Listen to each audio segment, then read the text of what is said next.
Supplyco subsidy സാധനങ്ങളുടെ വില വർധനവിൽ പ്രതിഷേധിച്ച് Vadakara UDF municipal committee Edodi Maveli സ്റ്റോറിന് മുന്നിൽ പ്രതിഷേധ ധർണ സംഘടിപ്പിച്ചു. ധർണ കെ മുരളീധരൻ MP ഉദ്ഘാടനം ചെയ്തു.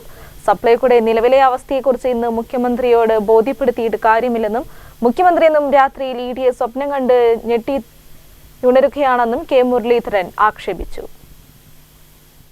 സപ്ലൈകോ മുഖേന നൽകുന്ന നിത്യോപയോഗ സാധനങ്ങളുടെ സബ്സിഡി വെട്ടിക്കുറച്ചുകൊണ്ട് ക്രമാതീതമായി വില വർദ്ധിപ്പിച്ച് ജനജീവിതം ദുസ്സഹമാക്കിയ LDF സർക്കാരിന്റെ ജനവിരുദ്ധ നടപടികൾക്കെതിരെയും അവശ്യ സാധനങ്ങൾ ലഭിക്കാത്തതിലുമാണ് Vadakara UDF municipal committee Edodi Maveli സ്റ്റോറിന് മുന്നിൽ പ്രതിഷേധ ധർണ സംഘടിപ്പിച്ചത്.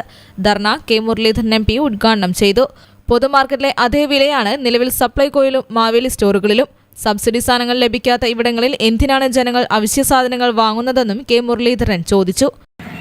ഈ പൊതുമാർക്കറ്റിലെ അതേ വില തന്നെയാണ് ഇപ്പോൾ സപ്ലൈകോയിലെങ്കിൽ ആരത്ര കഷ്ടപ്പെട്ട് സപ്ലൈകോയിലേക്ക് സാധനങ്ങൾ വാങ്ങാൻ വരിക? വീടിൻ്റെ മുമ്പിൽ കിട്ടുന്ന കടയിൽ നിന്ന് കിട്ടുന്ന അതേ വിലയാണ് സപ്ലൈകോയിൽ ചെന്നാലും മാവേലി സ്റ്റോറിൽ ചെന്നാൽ.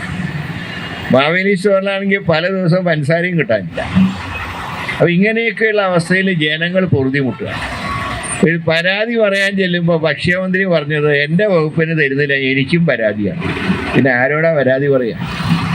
മുഖ്യമന്ത്രിയാണെങ്കിൽ എല്ലാ ദിവസവും രാത്രി EDനെ സ്വപ്നം കണ്ടുകൊണ്ട് ഞെട്ടി ഉണരുക. അദ്ദേഹത്തിനോട് സപ്ലൈകോ മാവേലി സ്റ്റോറിനൊന്നും പറഞ്ഞിട്ടൊരു കാര്യമില്ല. ധനകാര്യമന്ത്രിയോട് പരാതി പറഞ്ഞാൽ പറയും കേന്ദ്രത്തിനോട് പോയിട്ട് പറയാം. NC advocate C. വത്സൻ, കോട്ടയിൽ Radhakrishnan, Satheesan കൂരിയാടി, VK Preman, PKC Rasheed, PV Hashim തുടങ്ങിയവർ ധർണയിൽ നേതൃത്വം നൽകി. News bureau, Vadakara.